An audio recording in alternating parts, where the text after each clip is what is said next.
एक घना जंगल था जो अपनी हरियाली और जीव जंतुओं के लिए प्रसिद्ध था। इस जंगल में हर प्रकार के जानवर रहते थे, शेर, हाथी, हिरण, पक्षी और भी कई। ये जंगल इतना शांतिपूर्ण था कि हर कोई अपनी जिंदगी जीने में मग्न रहता था। हर कोई सिर्फ पेट भरने के लिए ही शिकार करता था। किसी भी एक जानवर की दूसरे जानवर के साथ कोई रंजिश नहीं थी, बल्कि सभी मिलजुल कर रहते थे।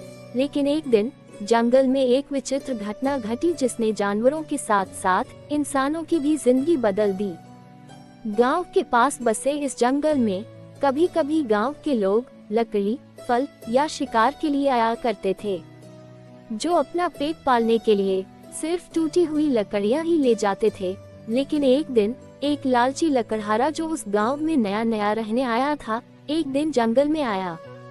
उसका नाम रघु था। रघु अपने साथ एक तेज कुल्हाड़ी और जाल लेकर आया था। उसका इरादा जंगल के बड़े पेड़ों को काटकर लकड़ी और पक्षियों को पकड़कर उनको बेचने का था। जंगल के जानवर रघु को देखकर घबरा गए। उन्होंने पहले कभी ऐसा इंसान नहीं देखा था जो उनके घरों को नष्ट करना चाहता हो। पहले दिन रघु के जाने के बाद पेड़ों पर रहने वाले पक्षियों ने आपस में सलाह की और कहा, अगर इस इंसान ने हमारे पेड़ काट दिए तो हम कहाँ जाएंगे। फिर वो मिलकर जिराफ के पास गए और उनकी बात सुनकर जिराफ ने भी चिंता जताई कि अगर पेड़ कट गए तो हमें छाया और खाना नहीं मिलेगा। फिर थोड़ी देर में सब मिलकर शेर के पास गए। शेर, जो जंगल का राजा था, ने तुरंत एक सभा बुलाई।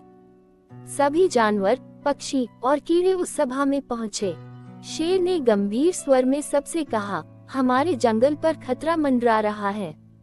हमें इसे बचाने के लिए एकजुट होना होगा और इंसान को समझाना होगा कि इस जंगल को नुकसान पहुंचाने से सिर्फ हमारी ही नहीं, उसकी भी हानि होगी। भालू ने कहा, आप बिल्कुल ठीक कह रहे हो शेर सिंह। शायद इंसान को यह नहीं पता कि ये जंगल उसके लिए भी कितना महत्वपूर्ण है। हमें उसे यह सिखाना ही होगा। लेकिन पक्षी ने चिंतित होकर कहा, लेकिन अगर इंसान हमारी बात नहीं माना तो? क्योंकि वह तो बहुत चालाक और शक्तिशाली होता है, हम कैसे उसे समझा पाएंगे। शेर ने जोर देकर कहा, दोस्तों, कोशिश करना हमारा काम है। अगर हम अपने घर को बचाने के लिए कुछ नहीं करेंगे तो हम सब खत्म हो जाएंगे। लेकिन हमें ये पछतावा तो नहीं रहेगा कि हमने कोई कोशिश नहीं की। शेर सिंह के कहने के बाद सभी जानवरों ने मिलकर एक योजना बनाई। उन्होंने तय किया कि वे उस इंसान के काम में बाधा डालेंगे और उसे यह महसूस कराएंगे कि जंगल को नुकसान पहुंचाना ठीक नहीं है। अगले दिन जैसे ही रघु पेड़ काटने के लिए अपनी कुल्हाड़ी और जाल लेकर आया तो जिराफ ने उसका जाल छुपा दिया। उसके बाद हाथी ने कुल्हाड़ी उठा ली और पेड़ों के ऊपर रख दी। पक्षियों ने शोर मचा मचा कर उसे परेशान कर दिया। रघु पहले तो गुस्से में था, लेकिन फिर उसने देखा कि सभी जानवर मिलकर उसे रोकने की कोशिश कर रहे हैं। वह थोड़ा हैरान हुआ और उसे गुस्सा भी आ रहा था। तभी शेर उसके सामने आ गया। शेर ने दहाड़ते हुए कहा, रुक जाओ मनुष्य, ये जंगल हमारा घर है। अगर तुम इसे नष्ट करोगे तो हमारा अस्तित्व खतरे में पड़ जाएगा। और याद रखो, अगर जंगल नष्ट हुआ तो तुम्हारा जीवन भी प्रभावित होगा। रघु ने डरते डरते कहा, मुझे भी तो अपने परिवार का पेट भरना है। अगर मैं लकड़ी नहीं बेचूंगा तो हम भूखे मर जाएंगे। शेर रघु की बात सुनकर थोड़ा शांत हुआ और उसे समझाते हुए शांत स्वर में बोला, तुम्हें जंगल से जो चाहिए वो तुम ले सकते हो, लेकिन सिर्फ उतना जितना जरूरी है। लालच मत करो। जैसे अगर तुम्हें लकड़ियाँ चाहिए तो तुम पूरा पेड़ मत काटो, तुम नीचे पड़ी हुई लकड़ियाँ चुन सकते हो, क्योंकि अगर तुमने जंगल को बर्बाद कर दिया तो न तुम बचोगे और न हम। शेर की बात सुनकर रघु सोच में पड़ गया। उसने पहली बार समझा कि जंगल केवल जानवरों का घर नहीं है, बल्कि इंसान के जीवन के लिए भी जरूरी है। रघु ने वादा किया कि वह अब से केवल गिरे हुए पेड़ों की लकड़ी इकट्ठा करेगा और नए पेड़ों को नहीं काटेगा।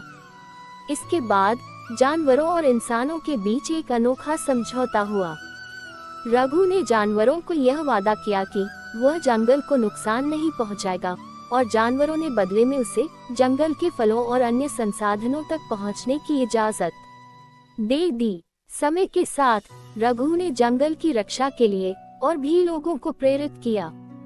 उसने गांव के दूसरे लोगों को सिखाया कि कैसे जंगल इंसान और जानवर दोनों के लिए जरूरी है। धीरे धीरे गांव और जंगल के बीच एक संतुलन बना और दोनों ने एक दूसरे के साथ शांति से रहना सीख लिया। इस कहानी से यह सीख मिलती है कि मनुष्य और प्रकृति के बीच एक गहरा संबंध है।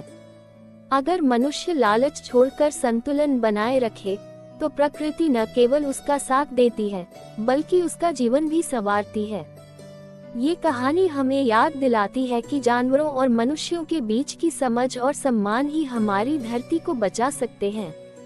दोस्तों, कहानी अच्छी लगी हो तो इसे लाइक करें, शेयर करें और चैनल को सब्सक्राइब जरूर करें। धन्यवाद।